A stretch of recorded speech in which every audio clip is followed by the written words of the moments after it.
Seigneur, merci pour ce temps ce matin où on prend encore un moment ensemble pour t'adorer, te louer, se rappeler de ce que tu as fait pour nous. Seigneur, merci de ce que tu as fait dans le passé, ce que tu fais aujourd'hui et ce que tu vas continuer de faire jusqu'à ton retour. Et Seigneur, on veut s'arrêter ce matin pour se rappeler tout ça, Seigneur, et voir comment tu veux nous employer dans ta mission, Seigneur. Comment tu nous fais prendre part d'une manière active à ce que toi tu fais, Seigneur. Je te prie de bénir nos cœurs ce matin au travers de ta parole, qu'on puisse vraiment avoir les yeux fixés sur ce que toi tu fais, Seigneur. Amen.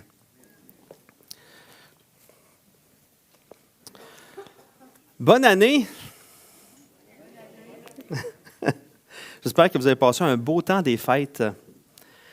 Et peut-être que c'est pas terminé pour vous autres le temps des fêtes. Hein? Peut-être qu'il y a encore des petites rencontres de famille qui restent ou des petits parties avec des amis qui restent. Mais pour la plupart d'entre nous, si vous avez pris un congé pendant le temps des fêtes, eh bien, demain, vous travaillez.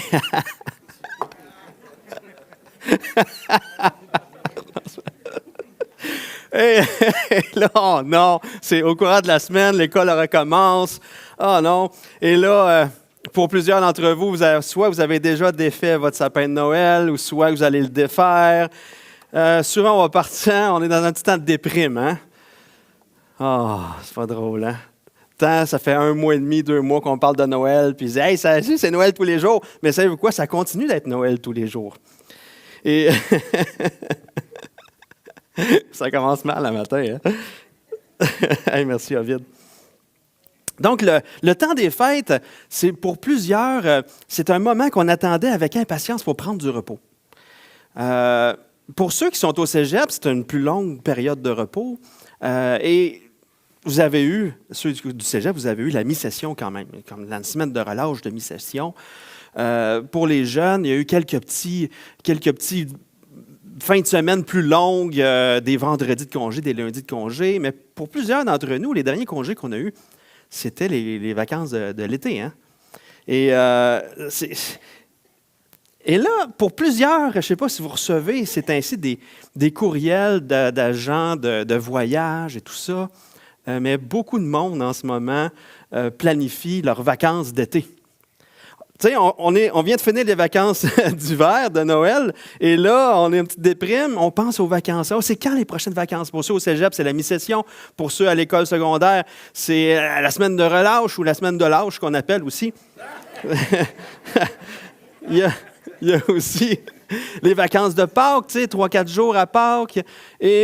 Mais pour plusieurs d'entre nous, les plus grandes vacances, ça va être l'été qui vient. C'est spécial, c'est comme si on vivait toujours en 2 vacances. On a hâte aux prochaines vacances. Hein? On dirait que notre vie est un peu comme ça. On vient de finir des vacances, on a hâte aux prochaines. On dirait que notre vie est un peu comme une routine. Hein? On pense aux prochaines vacances qui arrivent. Un peu comme une routine qui... on rentre au travail le matin, on a hâte au soir. On rentre au travail le lundi, on a hâte à la fin de semaine. Notre premier jour de travail... on a hâte à notre retraite. Mais on dirait que notre vie est comme ça, routinière. Et qu'est-ce qu'on va manger pour souper? Ah, encore préparer un souper. Bon, les enfants recommencent à avoir de l'école. Bon, encore passer une soirée à faire des devoirs pendant la soirée avec les enfants. Encore du lavage à faire puis du linge à plier. Si tu es professeur dans une école, encore passer une journée à faire de la discipline, puis encore passer une soirée à corriger des 30 copies d'examen. Si tu es mécanicien, encore passer une journée à réparer des voitures. On dirait que notre vie est comme ça, une routine. Peut-être qu'un matin, vous êtes levé, encore aller à l'église un matin. Peut-être. Peut-être que cette routine-là va même jusqu'à là. Et si on voit comme notre vie comme ça, bien, on peut bien avoir hâte aux vacances, aux prochaines vacances. Oui, on est dans un monde dans lequel on doit travailler pour vivre, mais notre vie ne s'arrête pas là. On a un cadre de vie, mais notre cadre de vie est dans un cadre de vie qui est encore plus grand que notre cadre de vie à nous, que notre routine, que nos vacances. Notre vie se situe dans quelque chose qui va au-delà de notre vie. Et si on perd de vue que notre vie se trouve dans quelque chose de plus grand que notre vie, bien, on va vivre dans une vie de monotonie, une vie centrée sur nous, une vie qui tourne en rond, une vie qu'on pourrait même penser qui est une vie vaine. Mais notre vie se situe dans le cadre de la mission de Dieu. La mission de Dieu. On a été créés pour adorer Dieu, pour que notre vie le glorifie. On n'a pas été créés pour vivre une vie en parallèle à Dieu, ni à sa mission, mais une vie centrée sur Dieu. Ce n'est pas Dieu en fonction de nous, de notre vie, mais notre vie en fonction de la mission de Dieu, du plan de Dieu. Dieu est en mission, puis il nous fait grâce de prendre part à sa mission, de faire même partie intégrante de sa mission. Il nous fait cette grâce-là. Donc aujourd'hui, on va parler de la mission de Dieu. Pour ceux qui sont étudiés plus en théologie, on entend souvent le terme « missio Dei ». Je ne vais pas utiliser ce mot-là. Je vais parler de la mission de Dieu. Premièrement, c'est quoi la mission de Dieu? Bien, souvent, on va définir quelque chose par ce qu'elle n'est pas. Donc, qu'est-ce que la mission de Dieu n'est pas? La mission de Dieu n'est pas du tout une entreprise humaine. Ce n'est pas un plan de marketing. La mission de Dieu prend sa source dans le cœur même de Dieu. La mission de Dieu est premièrement une initiative de Dieu pour racheter, pour réconcilier, pour restaurer ses créatures. La mission de Dieu, c'est l'histoire que Dieu est en train d'écrire depuis le début de la création, depuis le début de la Genèse. Il a commencé à l'écrire, il continue de l'écrire et il va l'écrire jusqu'à son retour. C'est le plan de Dieu de rédemption au travers de Jésus-Christ, dans le but de sauver tous ceux qui vont croire pour les ramener à leur état initial d'adorateur. Puis notre vie se situe dans cette mission de Dieu-là et pas en parallèle à l'histoire de Dieu, à cette histoire qu'il est en train d'écrire. Et tout au long de la Bible, on voit un Dieu qui agit. On voit un Dieu qui envoie. On voit un Dieu qui s'envoie lui-même pour accomplir une mission et qui va envoyer ceux qui sauvent aussi. On va voir dans Jean 20, verset 21, « Tout comme le Père m'a envoyé, hein, Jésus dit ça, moi aussi, je vous envoie. » Mais comme je le disais tantôt, la mission de Dieu ne débute pas avec le début de l'Église. Elle commence dès le début de la Genèse. Et ce matin, au travers de plusieurs versets, aujourd'hui, on va faire juste un survol de la mission de Dieu dans l'Ancien Testament, dans le Nouveau Testament. Et l'objectif de ça, c'est de nous amener à voir pourquoi on fait ce qu'on fait aujourd'hui. Donc, vu que c'est le premier dimanche de l'année, je trouvais ça important de revenir sur notre vision d'Église. Notre vision qu'on présente souvent dans les réunions de membres, mais rarement devant toute l'Église. Et je vais prendre un moment aujourd'hui pour vous partager ça. Comment, ensemble, en Église, on peut marcher dans cette grande histoire de Dieu qui est la mission de Dieu. Donc, on va commencer ensemble avec la mission de Dieu dans l'Ancien Testament. Donc, de la Genèse à l'Apocalypse, on voit que Dieu est un Dieu qui envoie. Il y a une mission. Il veut qu'on participe à cette mission-là. Puis au début de la Genèse, on voit Dieu envoyer l'homme et la femme en mission sur terre. Lorsqu'il les a créés, il leur a donné une mission. Dieu les bénit dans Genèse 1, 28 et leur dit « Reproduisez-vous, devenez nombreux, remplissez la terre et soumettez-la. Dominez sur les poissons de la mer, sur les oiseaux du ciel et sur tout animal qui se déplace sur la terre. » C'est la première mission, le mandat de l'être humain sur terre. Dieu donne à l'homme et la femme cette mission-là, oui, de se multiplier, de remplir la terre, mais de l'administrer, cette terre-là. D'être les gérants ou les régents de la création divine. En tant que créés à l'image de Dieu, ils devaient se multiplier et étendre cette image de Dieu devant la création en y prenant soin. Et lorsqu'on prend soin, l'homme et la femme, lorsqu'ils étaient là dans le jardin d'Éden, sur la terre, en fait, ils prenaient soin de la création que le Créateur avait fait. Ils étaient en train d'adorer le Créateur au travers d'un service. En fait, ils étaient en train de marcher dans l'œuvre de la création que Dieu avait fait et d'en prendre soin, de refléter son image au travers de cette création-là.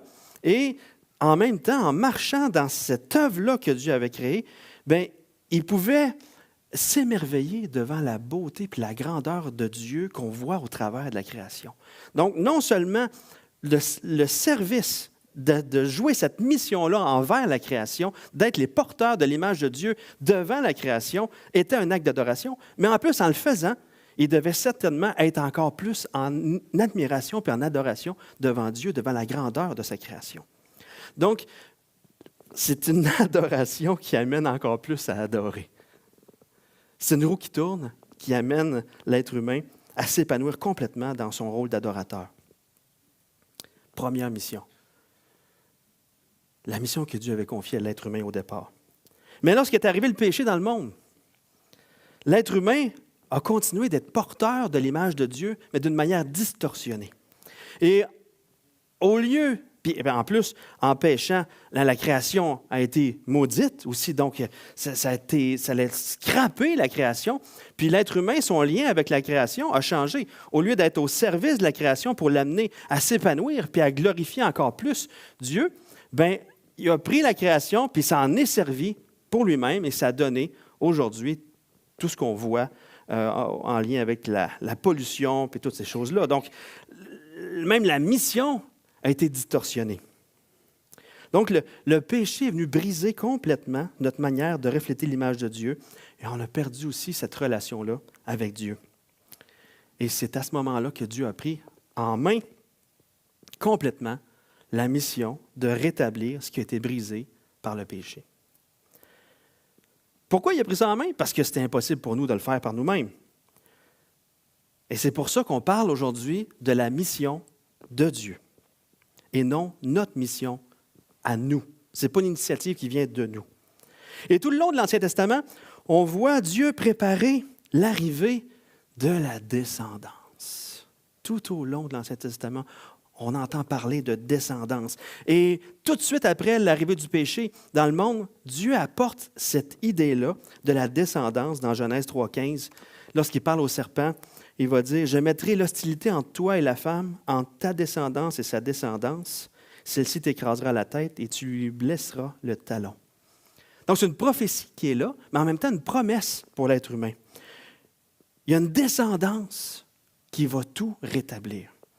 Et tout au long de l'Ancien Testament, on voit Dieu en mission pour protéger cette lignée-là de descendance, pour la préparer, cette descendance qui va tout rétablir et qui va donner à l'être humain la possibilité de redevenir un adorateur de Dieu. Et ce, malgré toutes les méchancetés qui vont se passer dans l'histoire de l'humanité. Premièrement, dès le début, on voit Caïn tuer son frère Abel. Adam et Ève ont eu un autre fils qu'ils ont appelé Seth. C'est un troisième fils, mais ils l'ont appelé Seth. Ça veut dire « Dieu m'a consolé ». Seth a eu des enfants. Ils ont eu des enfants jusqu'à donner naissance à Noé. Et du temps de Noé, on le sait que toute l'humanité avait les regards centrés à faire le mal et tout ça. Donc Dieu a dû agir. Il a apporté un châtiment qui a été le déluge. Mais encore là, Dieu avait cette promesse-là que la descendance allait écraser, qu'elle allait tout rétablir. Donc il fallait qu'il protège cette lignée-là. Et donc il a protégé Noé et sa famille et les animaux en demandant de construire une arche. Donc, au travers de Noé, Dieu protégeait cette descendance-là. Lorsque Noé et sa famille sont sortis de l'arche, Dieu leur redonne le mandat qu'il avait donné à Adam et Ève encore de se multiplier. On voit ça dans Genèse 9, versets 1 et 2. Donc, Dieu bénit Noé et ses fils et leur dit « Reproduisez-vous, devenez nombreux et remplissez la terre. Vous serez craints et redoutés de tous les animaux, de tout animal de la terre, de tout oiseau du ciel, de tout ce qui se déplace sur le sol, de tous les poissons de la mer. Ils sont placés sous votre autorité. » Il y a encore ce mandat-là qui revient cette mission-là qui revient de se multiplier. Puis encore là, de s'occuper de la création. C'est sûr là, que ça a changé avec le péché, mais il y a encore, ça revient. Il y a encore de refléter Dieu, on dirait. Là. Noé, on sait qu'il y avait 3 fils, Sem, Cham, Japheth. Puis là, si on suit l'histoire, tantôt c'est le fun qu'on parle de plein de langues, de bonne année en différentes langues, parce que si on continue l'histoire, l'être humain, au lieu de se multiplier puis se répandre la terre, on dit, ils se sont mis à obéir à Dieu, ils se sont mis à voir Dieu comme étant l'ennemi, puis dire, OK, on va tous se réunir ensemble, on va construire une haute tour, comme ça, s'il y a un déluge qui arrive, on va être sauvés. Fait que là, Dieu voit ça, hey, ils ne sont pas en train de m'obéir, bien, on va confondre leur langage, puis ils vont pouvoir s'éparpiller. Et là, on continue, on suit la lignée de Sem, où Dieu va former le peuple sémitique au travers d'Abraham, où Dieu va apporter une promesse encore concernant la descendance qui va vaincre le péché. Et Dieu donne à Abraham cette promesse que c'est au travers de sa descendance. On voit cette promesse-là dans Genèse 12, versets 1 à 3. L'Éternel dit à Abraham, « Quitte ton pays, ta patrie et ta famille, et va dans le pays que je te montrerai. Je ferai de toi une grande nation, je te bénirai, je rendrai ton nom grand et tu seras une source de bénédiction. Je bénirai ceux qui te béniront, désolé. Je bénirai ceux qui te béniront et je maudirai ceux qui te maudiront. Et toutes les familles de la terre seront bénies en toi. » Donc, il y a cette vision-là encore, là, que toutes les familles de la terre seront bénies en toi. Mais plus tard, on voit que Dieu redonne cette même promesse-là à Isaac, son fils, puis à Jacob, son petit-fils. Puis on voit ça dans Genèse 26, 4. Il dit, « Je rendrai ta descendance aussi nombreuse que les étoiles du ciel. Je donnerai toutes ces terres à ta descendance. Toutes les nations de la terre seront bénies en ta descendance. » Il y a encore cette mission-là de Dieu qui établit tranquillement, qui protège la lignée de la descendance, qui va vaincre le péché. Et Dieu continue cette mission-là comme ça, tranquillement, pas vite, avec Moïse. Au travers de Moïse, il donne la loi pour que le peuple qui va le représenter, c'est drôle, ça fait encore un écho à la mission d'Adam et Ève, de représenter Dieu, d'être à l'image de Dieu sur terre, que le peuple qui va le représenter soit un peuple saint, mis à part, un peuple différent des autres, qui appartient à Dieu, un peuple qui l'adore. C'est comme si Dieu apportait une patch là, avec la loi pour que le peuple, en obéissant à cette loi-là, représente Dieu dans sa sainteté sur terre. Un peuple qui l'adore en obéissant à cette loi-là. Un peuple différent. Et Dieu continue sa mission de protéger cette lignée-là jusqu'à David, où il donne une promesse à David qu'il va y avoir un descendant qui va régner toujours, un descendant du trône de David. Et ça continue comme ça jusqu'à l'arrivée de la descendance, Jésus. On vient de partir de Genèse 3,15.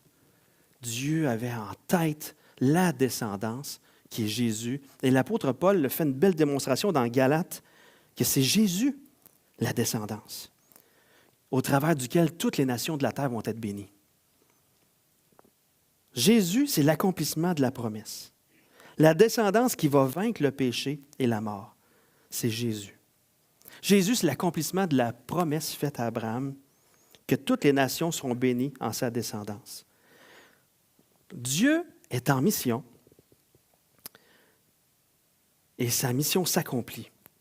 Et dans sa mission, le Père envoie le Fils accomplir ce qu'il avait dit, que la tête du serpent, la descendance écrasera la tête du serpent. Et c'est ce que Jésus a fait. En mourant sur la croix, il a écrasé la mort et le péché. Et pour y arriver, il a dû donner sa vie en substitut à la nôtre. Et toute personne qui va reconnaître son état de péché, son état de pécheur, qui se tourne vers le sacrifice de Jésus sur la croix pour ses péchés, va recevoir par la foi le pardon de ses péchés et la réconciliation avec Dieu pour l'éternité. Il est greffé au corps de Christ qui est l'Église et qui est rétablie dans son rôle, dans sa fonction d'adorateur de Dieu.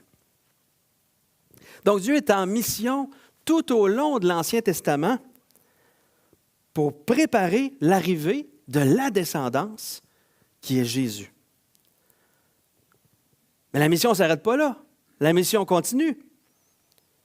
On voit dans le Nouveau Testament, on continue comme Jésus, comme on l'a vu tantôt. Il va dire, tout comme le Père m'a envoyé, moi aussi je vous envoie. Et dans Matthieu 28, versets 19 à 20, Jésus va comme redonner ce mandat-là qui fait écho à Adam et Ève. Jésus est le second Adam, le premier-né de toute la nouvelle création. Et nous, on est greffés à cette nouvelle création-là. Et Jésus dit un peu ce mandat-là de multiplication. Jésus s'approcha et leur dit, « Tout pouvoir m'a été donné dans le ciel et sur la terre. Allez, faites de toutes les nations des disciples, baptisez-les au nom du Père, du Fils et du Saint-Esprit, et enseignez-leur à mettre en pratique tout ce que je vous ai prescrit. Et moi, je suis avec vous tous les jours jusqu'à la fin du monde. » Ce mandat-là dans lequel le Seigneur nous donne, encore là, de se multiplier, on n'est pas laissé seul dans cette mission-là. On n'est pas laissé seul parce que c'est toujours la mission de Dieu. Ce n'est pas notre mission à nous, c'est la mission de Dieu. Jésus dit qu'il va être là avec nous tous les jours jusqu'à la fin. Et comment il est avec nous? Acte 1:8.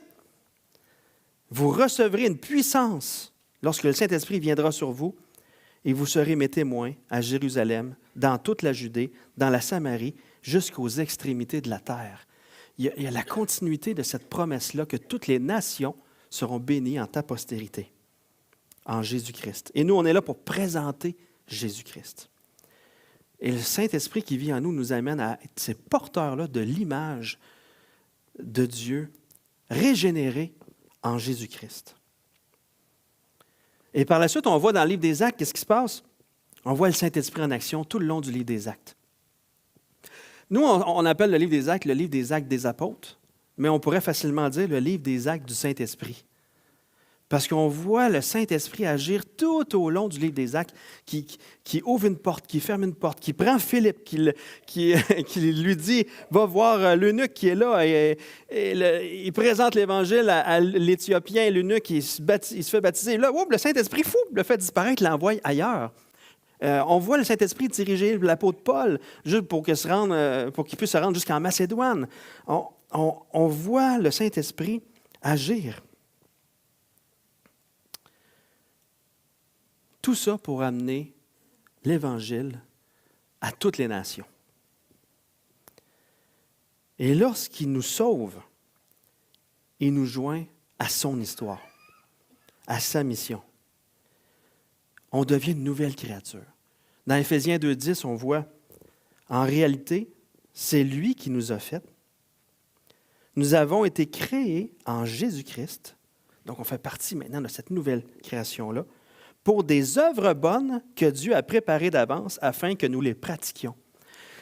On dirait qu'on revient encore à la Genèse où Adam et Ève devaient marcher dans la création de Dieu, puis servir Dieu en l'adorant, puis en découvrant encore plus sa création. De la même manière, en tant qu'enfant de Dieu, né de nouveau, faisant partie de cette nouvelle création, il nous sauve pour des bonnes œuvres qu'il lui-même a préparées d'avance afin que nous marchions dedans.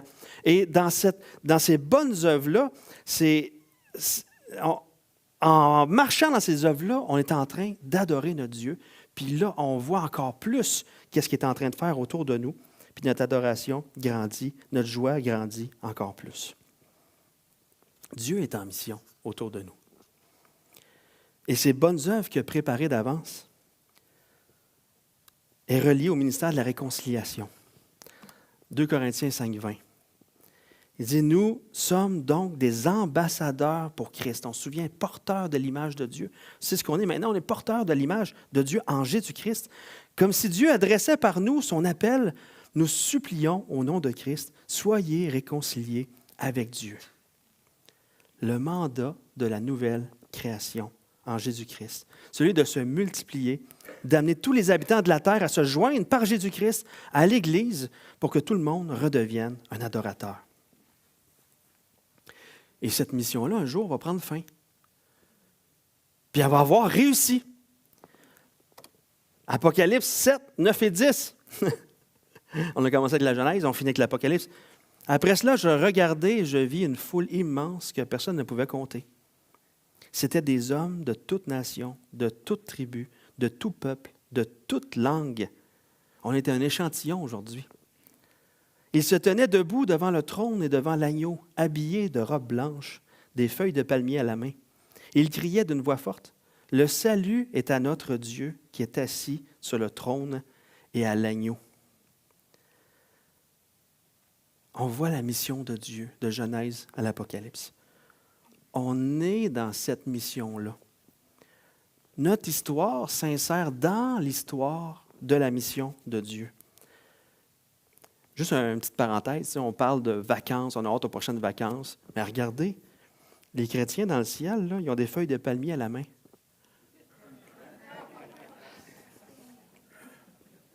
Ça va être les vraies vacances.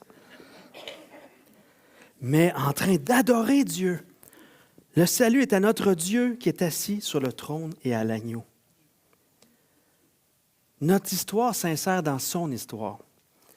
Donc, personnellement, lorsqu'on se rend compte que notre vie fait partie de la mission de Dieu, puis qui nous amène à prendre part à sa mission, notre vie n'est plus une suite d'attentes entre deux vacances, entre deux fins de semaine ou l'attente de la retraite. Notre vie fait partie maintenant intégrante de la mission de Dieu qui veut sauver autour de nous. Toute notre vie est dans le cadre de la mission de Dieu qui est en mission. Et notre joie de lui appartenir augmente de plus en plus lorsqu'on le voit agir autour de nous. Notre vie ne se résume pas à une routine de faire le souper, les devoirs avec nos enfants. Mais dans cette vision-là, on est des parents missionnaires, appelés, équipés. On a l'occasion de façonner des petits cœurs pour les amener à réaliser qu'eux aussi peuvent faire partie de cette mission-là, puis d'être rétablis en tant qu'adorateurs. C'est facile de croire que notre vie ne sert pas à grand-chose. Ah, moi, je suis juste un soudeur. Ah, moi, je suis juste un comptable. Ah, moi, je suis juste une infirmière. Moi, je suis juste un enseignant. Moi, je suis juste un employé sur une chaîne de montage. J'ai aucune influence dans ce monde. Mais non, au travers de tout ce qu'on peut faire dans notre vie, soit qu'on travaille, soit qu'on se repose, on n'arrête jamais d'être des enfants de Dieu.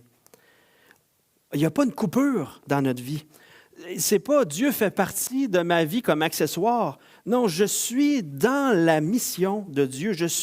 Mon identité, c'est d'être un enfant de Dieu habité par le Saint-Esprit 24 heures sur 24. Puis dans 1 Pierre 2, 9, c'est écrit, « Vous, au contraire, vous êtes un peuple choisi, des prêtres royaux, une nation sainte, un peuple racheté. » Ça, c'est l'Église. Pourquoi on est racheté et tout ça? Afin de proclamer les louanges de celui qui vous a appelé des ténèbres à sa merveilleuse lumière. Notre identité nous amène à être des adorateurs. Et ça va influencer notre vie dans tout ce qu'on fait. Ça va influencer aussi les regards des autres sur nous dans tout ce qu'on fait. On va être des ambassadeurs de Jésus-Christ. On va être une démonstration vivante que le salut est vrai, que Jésus sauve vraiment.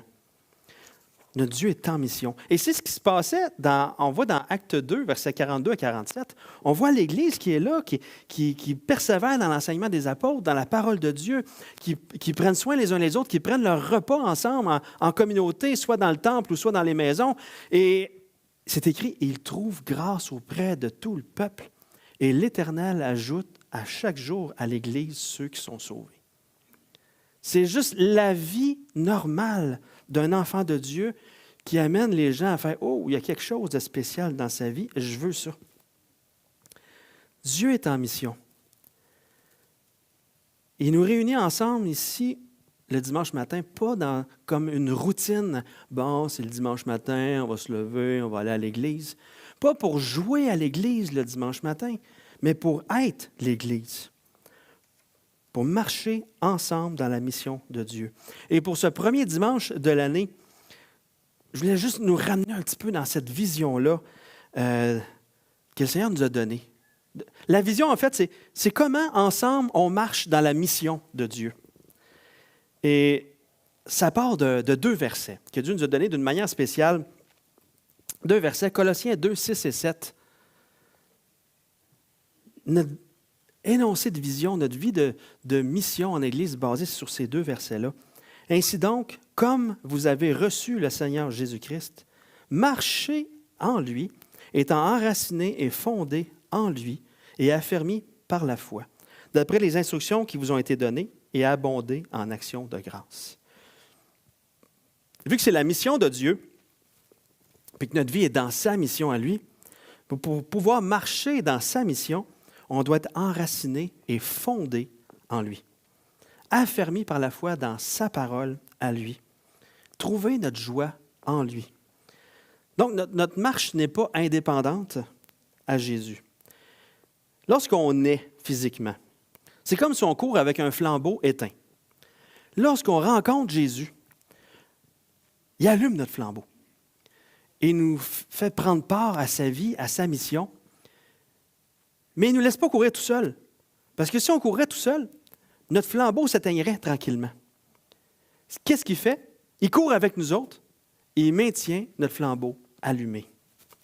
Et c'est ça, être enraciné, fondé en lui. On sait qu'il marche avec nous, puis par la foi, on puise nos forces en lui, en sa parole aussi. C'est pour ça que le secret de marcher dans la mission de Dieu, c'est d'être enraciné, fondé en lui. Et à partir de ces versets-là, on a réfléchi ensemble, on a monté notre énoncé de vision qui est uni en Jésus pour servir dans la joie. C'est ça que Jésus a fait. Il nous a unis ensemble dans un objectif précis, lui rendre gloire, servir dans la joie. Et pour nous rappeler, on a choisi 4 mots qui vont refléter 4 sections dans notre vision pour refléter ce qu'on veut faire, ce qu'on veut vivre, ce que le Seigneur veut nous amener à vivre. Et ces 4 mots-là, c'est célébrer, aimer, former, envoyer. Et si vous remarquez, les 4 premières lettres de chaque mot forment le mot café. Pour qu'on puisse s'en souvenir, on prend un café ensemble aujourd'hui. Donc, c'est au travers de cette vision-là que par amour pour Dieu et notre prochain, on va marcher joyeusement dans le mandat de Dieu, de nous multiplier, pour que non seulement nous, mais que le monde entier ait la possibilité d'adorer Dieu. Et c'est pour ça que, en célébrant, on veut célébrer Jésus dans ses œuvres. On veut témoigner de ce que Jésus fait. C'est pour ça que le dimanche matin, des fois, on demande à quelqu'un d'apporter son témoignage. C'est pour ça aussi qu'on a un temps d'édification pour que les gens puissent raconter ce que Dieu vit, pour édifier, pour qu'on puisse être encouragés. On peut célébrer les œuvres que Jésus fait. On veut célébrer la parole. C'est pour ça qu'on s'applique à ce que nos chants soient centrés sur la parole de Dieu. On prie la parole. Vous avez certainement déjà entendu Daniel Jonf prier des versets. On veut lire la parole ensemble. On veut méditer la parole de Dieu. On veut prêcher la parole. Donc, on veut célébrer la parole de Dieu. On veut aussi aimer Dieu, mais on veut amener l'Église, on veut nous-mêmes, tous ensemble, obéir à la parole de Dieu. Et c'est pour ça que nos messages, on veut vraiment qu'ils soient centrés sur l'Évangile, afin que ce soit des cœurs transformés qui marchent ensemble, des cœurs transformés qui poussent au service, qui poussent à l'obéissance de la parole de Dieu. Et c'est pour ça qu'on fait des séries, par exemple, comme la série dans laquelle on se trouve présentement, sur le cœur. On veut aimer notre prochain. Donc, être au service les uns les autres. Soit au travers des groupes maisons, au travers des différents services dans l'Église, les différents ministères dans l'Église. Et c'est pour ça aussi qu'on prend le temps, le dimanche matin, de prier pour ceux qui sont malades aussi, pour ceux qui souffrent, pour ceux qui sont dans le deuil. On va amener l'Église aussi à visiter les malades, à prendre soin les uns les autres. Donc, on veut aimer notre prochain. On veut aimer notre prochain aussi dans la communauté. C'est pour ça qu'on Par la grâce de Dieu, on a vu Dieu ouvrir des portes pour bénir la communauté, soit par le marché économique, le magasin SEG, le pénitencier, la maison de transition, les salons funéraires, les pompiers. Et vous pourrez demander à chacun des responsables de ces ministères-là comment Dieu a ouvert la porte. Et c'est jamais nous qui avons ouvert une porte. On a juste vu Dieu agir, puis on a fait « Hein, Seigneur nous ouvre une porte. On y va. » Puis il bénit. Hey, il y a eu 3 baptêmes au pénitencier. 1 baptême. Hey, ça, c'est mon côté agré. 1 baptême, mais quand même, dans l'histoire du Québec, il n'y a pas dû avoir beaucoup de baptêmes dans un pénitencier. Il y a toute une petite communauté qui est en train de se construire dans le pénitencier. On veut aimer notre prochain. On veut être une bénédiction pour la communauté. On veut former. C'est pour ça que, par la grâce de Dieu, on veut former des disciples qui pourront aussi former d'autres à leur tour. On offre plusieurs formations au courant de l'année. Une a été présentée ce matin déjà sur les finances. Il y a la cohorte qui est là à tous les mois. On veut apporter une formation de disciples dans le 1 à 1, au travers des triades, en passant les baptêmes qui viennent la semaine prochaine. C'est le fruit d'une formation de disciples. On veut envoyer. On envoie des missionnaires. On réfléchit, Seigneur, c'est quoi la prochaine étape d'une prochaine implantation d'église? Aussi, on envoie des prédicateurs pour aider les différentes églises dans plusieurs régions, pour aider ces églises-là dans leur mission. On veut, à chaque année, on prépare un voyage missionnaire avec la jeunesse. On donne de la formation sur l'évangélisation aussi pour équiper. Et la jeunesse, au travers des voyages missionnaires, voit Dieu agir. Ils ont entendu ce que Dieu fait dans la vie de leurs parents. Maintenant, au travers d'un voyage missionnaire, ils voient eux-mêmes Dieu agir dans leur vie. Et ça devient extrêmement précieux. Mais dans tout ça, par la grâce de Dieu, on veut discerner les portes que Dieu ouvre puis les prendre parce que Dieu est en mission autour de nous, au travers de nous. La question qu'on peut se poser cette année, 2026, comment vas-tu adorer Dieu au travers de sa mission? Quelle porte le Seigneur est en train d'ouvrir autour de toi pour proclamer la louange de sa grâce devant ceux qui ne le connaissent pas? Dieu n'a pas fini de sauver. Dieu n'a pas fini de toucher les cœurs pour faire des gens, de ceux qui le touchent, des adorateurs. Dieu est en mission, il a réussi à faire de nous des adorateurs. Quelle part le Seigneur met dans mon assiette avec les portes qui ouvrent autour de moi pour amener d'autres à rencontrer Jésus, comme la grâce qu'on a reçue aussi. Pour qu'eux aussi soient avec des branches de palmier dans le ciel, en train d'adorer Dieu. J'ai invité l'équipe de célébration, on va prier ensemble. Seigneur Jésus, on voit dans ta parole que tu es en mission. C'est ta mission, Seigneur. Merci d'être ce Dieu qui ne nous a pas abandonnés. Tu nous as vus dans notre état de péché et tu as dit non, moi je veux apporter cette solution-là. Jésus, tu n'as pas hésité à donner ta vie pour nous. Tu es venu sur cette terre, tu as vécu cette vie parfaite-là qu'on n'était pas capable de vivre. Tu es mort sur la croix pour nous réconcilier avec le Père. Merci, Seigneur. Je te prie de nous utiliser, Seigneur Dieu, joyeusement. Mais en fait, on veut juste te voir agir. Ouvre nos yeux pour qu'on puisse te voir où tu travailles, Seigneur, et simplement marcher dans tes traces pour voir tout ce que tu es en train de faire, Seigneur, et qu'on puisse s'émerveiller de ce que tu es en train de faire. Te glorifier, te remercier, te louer en attendant ce jour-là merveilleux qu'on va être tous réunis ensemble pour l'éternité. Amen.